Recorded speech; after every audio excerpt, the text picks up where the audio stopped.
Corporate కాలేజీలో విద్యార్థులు చచ్చిపోవడం ఏంటి? ఒత్తిడికి ఎగ్జామ్స్ అయిపోయి చంపేస్తారా బిడ్డల్ని? ఆ స్టూడెంట్ ఎంత మానసిక సంఘర్షణని అనుభవించుంటే, ఎంత ప్రెషర్ తీసుకుని ఉంటే ఆఖరికి తన ప్రాణాలు తీసుకునే దాకా వెళ్ళిపోయి ఉంటాడు. ఒక నికోలస్ టెస్లా నారాయణ చదువుకున్నాడా? నా ఫ్రెండ్స్ కి బాగా మార్కులు వస్తున్నాయి, నేను ఎప్పుడు ఫెయిల్ అవుతూ కూర్చుంటున్నాను, మా వీధిలో ఉన్న వాళ్ళందరికీ మంచి ప్యాకేజీలతో ఉద్యోగాలు వచ్చేసినాయి, ఇలా ఎవరితో నువ్వు కంపేర్ చేసుకోవాల్సిన అవసరం లేదు. కళ్ళ ముందు బిడ్డ ప్రాణం పోతుంటే ఏ తల్లైనా తట్టుకోగలదా? ఆల్రెడీ తమ్నైల్ టైటిల్ చూసి పాటికి మీకు టాపిక్ అర్థమైపోయి ఉంటుంది. ఇది ఎక్కువగా న్యూస్లో కూడా సర్క్యులేట్ అవుతుంది. ఏంటి అంటే, ఒక ఇంటర్మీడియట్ చదివేటువంటి స్టూడెంట్ ఒక కాలేజ్ ప్రెషర్ తట్టుకోలేకో, లేకపోతే పేరెంటల్ ప్రెషర్ తట్టుకోలేకో, స్టడీస్ రిలేటెడ్ ప్రెషర్ తట్టుకోలేకో, వాట్ ఎవర్ ఏంటి అంటే సూసైడ్ చేసుకుని చనిపోయాడు.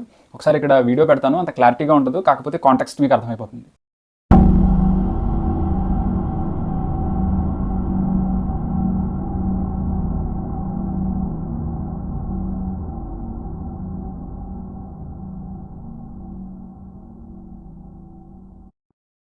వీడియోలో మనకి క్లియర్గా కనిపిస్తుంది ఏంటి అంటే, క్లాస్ రూమ్లో ఉన్నాడు, ఏమనిపించిందో తెలియదు, సడన్గా రూమ్ నుంచి పరిగెట్టుకుంటూ వెళ్ళి ఆ 4 అంతస్తుల మ్యాడ్ నుంచి దూకాడు, చనిపోయాడు.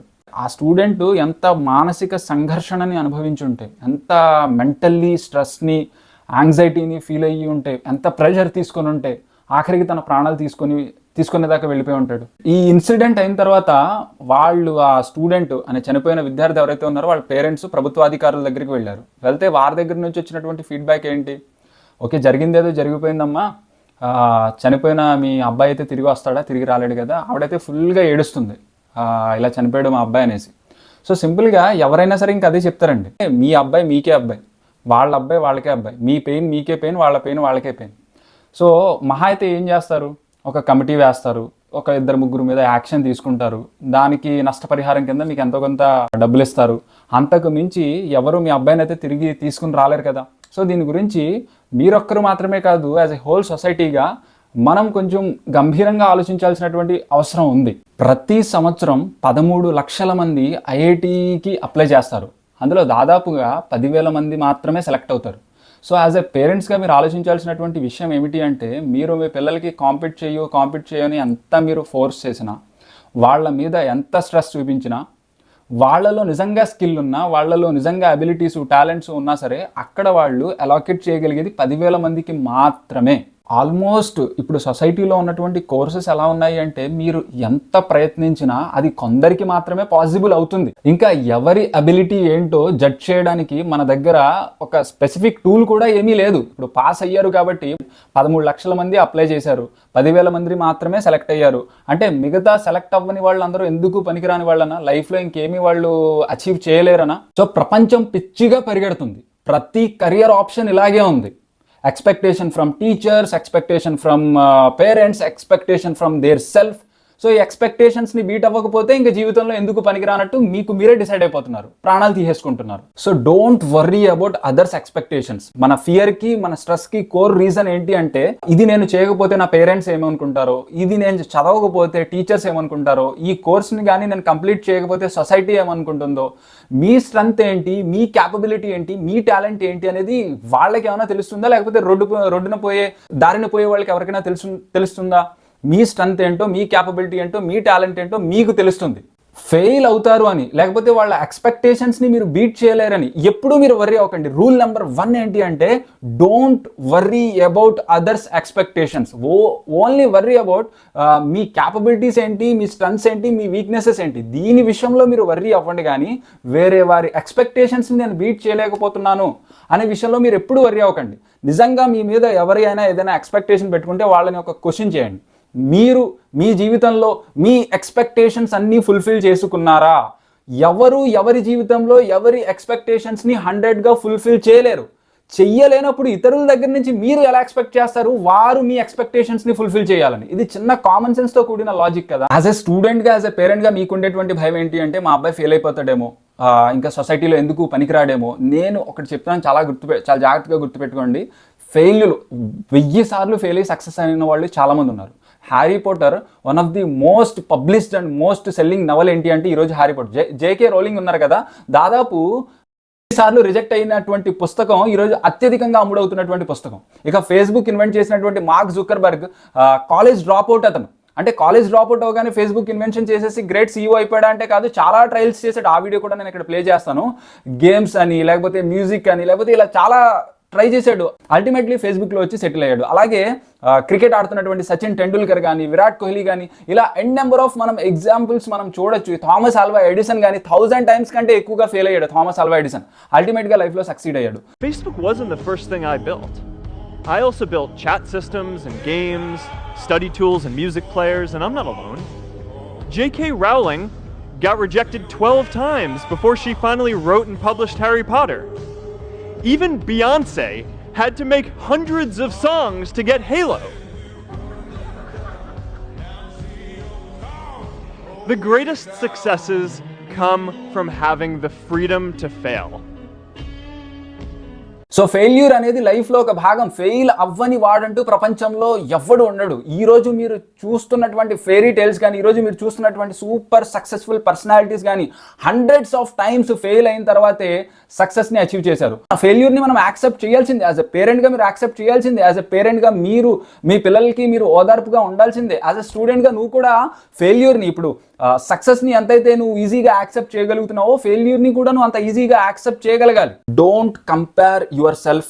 నా ఫ్రెండ్స్కి బాగా మార్కులు వస్తున్నాయి, నా క్లాస్ రూమ్లో ఉన్నటువంటి స్టూడెంట్స్ అందరినీ టీచర్స్ బాగా మెచ్చుకుంటున్నారు, నేను ఎప్పుడు ఫెయిల్ అవుతూ కూర్చుంటున్నాను, మా వీధిలో ఉన్న వాళ్ళందరూ పాస్ అయిపోయారు, మా వీధిలో ఉన్న వాళ్ళందరికీ మంచి ప్యాకేజీలతో ఉద్యోగాలు వచ్చేసినాయి, ఇలా ఎవరితో నువ్వు కంపేర్ చేసుకోవాల్సిన అవసరం లేదు. డాల్ఫిన్ అనేది మంచి స్విమ్మర్, టైగర్ అనేది మంచి హంటర్ అండ్ రన్నర్, మంకీ అనేది బాగా గెంతులేయగలదు. ఇప్పుడు ఎవరి స్పెషాలిటీ వాళ్ళకు ఉంటుంది, ఎవరి యూనిక్నెస్ వాళ్ళకు ఉంటుంది. సో నీ టాలెంట్స్ ఏంటి, నీ అబిలిటీస్ ఏంటి, అది ఐడెంటిఫై చేయడానికి నువ్వు స్ట్రగుల్ అవ్వు. కానీ వాళ్ళతో నేను కంపేర్ చేసుకుని వాళ్ళలా నేను చదవలేకపోతున్నాను, వీళ్ళలా నేను ఉండలేకపోతున్నాను కాబట్టి నా జీవితం వాళ్ళలా నేను ఇది ఏమన్నా సొసైటీ సెట్ చేసినటువంటి ఒక లైన్ ఏంటి, ఈ లైన్తో నేను 10 మంది నడుస్తున్నారు, ఈ లైన్తో నేను నడవాలి, ఈ లైన్ కానీ మ్యాచ్ అవ్వకపోతే ఇంకా జీవితంలో ఎందుకు పనికిరాను, ఏది సాధించను. ఇందాక ఎగ్జాంపుల్స్ చెప్పినట్టు వాళ్ళలా సూపర్ సక్సెస్ఫుల్ పర్సనాలిటీ అవ్వకపోయినా, ఎగ్జామ్లో ఫెయిల్ అయిపోయినా ఏం పర్వాలేదు, లైఫ్లో ఏదో ఒకటి నువ్వు సాధిస్తావు. ముందు నువ్వు బ్రతికుండాలి. పేరెంట్స్కి కూడా నేను చెప్పేది అదే. మీ పిల్లవాడు ఏదో గొప్పోడు అయిపోవాల్సిన అవసరం లేదు, ముందు బ్రతికుండాలి కదా. చనిపోయిన తర్వాత ఏం చేసుకుంటారు? ఆ మార్కుల్ని, ఆ ర్యాంకుల్ని తీసుకొని ఏం చేసుకుంటారు మీరు? టిపికల్ మిడిల్ క్లాస్ మెంటాలిటీ ఎలా ఉంటుంది అంటే, మా అబ్బాయికి ఈ కాలేజ్లో ఈ సీట్ వచ్చేయాలి, తర్వాత వీడు మినిమం మార్కులతో పాస్ అయిపోవాలి, తర్వాత సంథింగ్ ఏదో ఒక ఎంట్రన్స్ క్రాక్ చేయాలి, దాని తర్వాత ఒక మంచి ప్యాకేజ్తో జాబ్ వచ్చి సెటిల్ అయిపోవాలి. ఇది ఒక చెత్త ఆలోచన. మీ పిల్లలకి ఉన్న ఎబిలిటీ ఏంటో మీరు ఐడెంటిఫై చేయకుండా, యాజ్ ఏ స్టూడెంట్గా నీకున్నటువంటి సామర్థ్యం ఏంటో నువ్వు గుర్తించకుండా ఒక ర్యాట్ రేస్లో నువ్వు ఉన్నావు అనుకో, ఏదో ఒక రోజు ఈ స్ట్రెస్కి నువ్వు బలైపోతావు. మహా అయితే ఇప్పుడు ఎగ్జామ్ స్ట్రెస్ నుంచి నువ్వు ఓవర్కమ్ అయిపోవచ్చు. రేపు పొద్దున్న ఒక పెద్ద కార్పొరేట్ వరల్డ్లోకి వెళ్ళిన తర్వాత ఎగ్జామ్ స్ట్రెస్ కంటే ఎక్కువగా కార్పొరేట్ స్ట్రెస్ ఉంటుంది. దాన్ని నువ్వు తట్టుకొని నిలబడాలి కదా. నీ క్యాపబిలిటీ ఏంటో, నీ క్యాలిబర్ ఏంటో తెలియకుండా ఈ ర్యాట్ రేస్లో నువ్వు చిక్కుకుపోయావా, ఈ రోజు బ్రతికిపోయినా ఏదో ఒక రోజు చచ్చిపోతావు. పేరెంట్స్కి కూడా నేను చెప్తున్నది అదే. ఏదో ఒక కాలేజ్లో తీసుకెళ్ళిపోయి, కాలేజ్ వాళ్ళకి అన్ని కాలేజీలు అని చెప్పను కానీ మోస్ట్ ఆఫ్ ది కాలేజెస్కి టార్గెట్స్ ఏముంటాయండి? మీ పిల్లవాడిని ఒక గొప్ప విద్వాంసుడిగా తీర్చిదిద్దాలనేటువంటి టార్గెట్స్ ఏమైనా ఉంటాయా? లేకపోతే పెద్ద పెద్ద కంపెనీకి సీఈఓ చేసేయాలని టార్గెట్స్ ఏమైనా ఉంటాయా? వాళ్ళ కాలేజీలో 100 మంది ఉంటే 100 మంది పాస్ అవ్వాలి. ఆ తర్వాత ఈ 100 మంది పాస్ అయిపోయారు మా కాలేజ్లోని పెద్ద అడ్వర్టైజ్మెంట్ ఇచ్చుకొని నెక్స్ట్ ఇయర్ 150 మందికి అడ్మిషన్లు తీసుకోవాలి. లేకపోతే ఈ సంవత్సరం 1 లక్ష రూపాయలు ఫీజు ఉంటే నెక్స్ట్ ఇయర్ 2-3 లక్షలు వసూలు చేయాలి. ఎందుకు మీరు ఇవ్వాలి 2 లక్షల వసూలు? ఎందుకు మీరు అంత ఫీజు కట్టాలి అంటే, సింపుల్గా లాస్ట్ ఇయర్ మా కాలేజ్లో 100 మంది చదివారండి, 100 మందికి మా పాస్ పర్సంటేజ్ 100% అండి, లేకపోతే స్టేట్ టాపర్స్ మా కాలేజ్లో ఉన్నారండి. ఇది ఒక బిజినెస్ అయిపోయింది. దీని related reality of Indian education system అని నేను ఇంకొక వీడియో కూడా చేశాను, వీలైతే ఆ డిస్క్రిప్షన్లో లింక్ పెడతాను, అది మీరు చూడండి. సో మీ క్యాపబిలిటీస్ ఏంటో మీరు తెలియకుండా ఏదో గుర్రానికి కళ్ళకి గంతలు కట్టేసి, పెళ్లి ఊరేగింపుల్లో గుర్రానికి ఏం కడతారు? కళ్ళ గంతలు కట్టేస్తారు. ఇంకేమీ కాదు.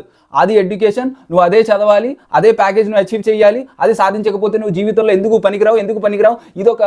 ఇదొక చెత్త ఐడియాలజీ అండి. దీని నుంచి దూరం అవ్వకపోతే సూసైడ్స్ ఇలాగే కంటిన్యూ అవుతాయి. వీడియో క్లోజింగ్లో నేను చెప్పాలి అనుకుంటుంది ఏంటి అంటే, ఆల్మోస్ట్ అందరికీ, పేరెంట్స్కి, టీచర్స్కి, యాజ్ ఎ స్టూడెంట్గా మీకు ఏం చెప్పాలి అనుకున్నాను నేను ఆల్రెడీ చెప్పేశాను. ఇక ఫైనల్గా ప్రభుత్వానికి నేను ఏం చెప్పాలి అని అనుకుంటున్నాను అంటే, అధికారంలోకి రాకముందు పవన్ కళ్యాణ్ గారు దీని రిలేటెడ్, అంటే స్టూడెంట్స్ సూసైడ్స్ రిలేటెడ్ చాలా మంచి వ్యాఖ్యలు చేశారు. ఒకసారి నేను ఇక్కడ వీడియో ప్లే చేస్తాను. కార్పొరేట్ ఎడ్యుకేషన్ ఫ్యాక్టరీస్ నాకు అర్థం కావు, చైతన్య కానీ నారాయణ కాలేజీలు కానీ. విసుగొస్తా ఉంది. మొన్న మధ్యన చైతన్య కార్పొరేట్ కాలేజీలో విద్యార్థులు చచ్చిపోవడం ఏంటి? ఒత్తిడికి. ఎగ్జామ్స్ రాయిపోయి చంపేస్తారా బిడ్డల్ని? చదువుకోపోయి చంపేస్తారా? ఒక ఐన్స్టీన్ అలా తయారయ్యాడా? థామస్ ఆల్వా ఎడిసన్ వెళ్ళి ఏ నారాయణ చదువుకున్నాడు? Thomas Alva Edison, Thomas Alva ఒక నికోలస్ టెస్లా వెళ్ళి నారాయణ చదువుకున్నాడా? ఒక ఐన్స్టీన్ ఎక్కడెళ్ళి కూర్చోబెట్టి చైతన్యం చదువుకున్నాడా? ఒత్తిడి పెడతారంటే వీళ్ళు డబ్బుల కోసం, ర్యాంకుల కోసం. ప్రజలకి వేరే పని లేదా? చదువు ఏంటి? మీరు ఏం చేస్తారు? మీరు కంపెనీలకు మీరు కూర్చోబెట్టి కూలీలను తయారు చేస్తున్నారా? అరే భారతదేశం శక్తి మీకేం తెలుసు? ఒక అబ్దుల్ కలాం పుట్టిన దేశం ఇది, అంబేద్కర్ పుట్టిన దేశం ఇది, వీధి లైట్లు చదువుకొని ఎదిగిన వ్యక్తులున్న దేశం ఇది. మీరు కూర్చోబెట్టి కార్పొరేట్ చదువులు అని చెప్పి కనీసం ఆడుకోవడానికి ఒక ప్లే గ్రౌండ్ లేదు, లైబ్రరీలు ఉండవు.